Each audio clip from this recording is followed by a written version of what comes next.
আমি শ্বশুর বাড়ি যাচ্ছি। হঠাৎ আমার বউ মিঠু রেগে গিয়ে বলল, খালি হাতে কেউ শ্বশুর বাড়ি যায়? আমার জীবনে দেখি নাই। আমারও তাই মনে হলো, খালি হাতে শ্বশুর বাড়ি যাওয়া ঠিক হবে না, কিছু তো নেওয়া দরকার। কিন্তু কি নেওয়া যায় ভাবতে ভাবতেই চোখে পড়লো রাস্তার পাশে এক ব্যক্তি বিক্রি করার জন্য বড় সাইজের 2টা কাঁঠাল নিয়ে বসে আছে। আমি দামাদামি করে খুব সস্তায় কাঁঠাল 2টা কিনলাম। মাথায় কাঁঠাল নিয়ে মিঠুর কাছে আসতেই মিঠু রেগে বলল, তোমার মতো মানুষ জীবনে দেখি নাই, তুমি মাথায় কইরা কাঁঠালের বোঝা নিয়ে শ্বশুর বাড়ি যাইবা, একটু লজ্জা নাই? আমি তখন মিতুকে থামিয়ে বললাম, দেখো, কাঁঠাল নিয়ে একদম বাজে কথা বলবা না, এটা জাতীয় ফল। আর এত বড় কাঁঠাল তোমার বাবা জীবনেও দেখে নাই।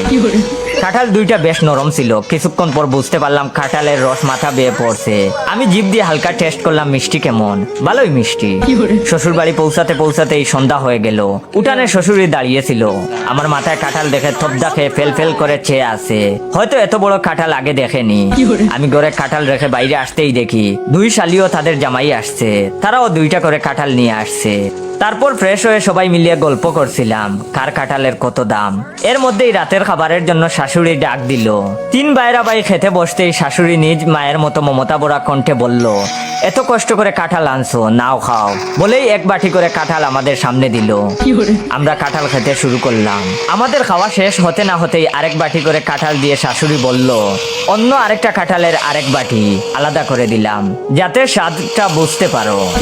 আমি 2টা কাঁঠাল নিয়েছি, তাই সকলকে নিজ নিজ কাঁঠালের 2 বাটি করে কাঁঠাল দিছে। আমি দ্বিতীয় বাটি থেকে কাঁঠাল খেতে লাগলাম।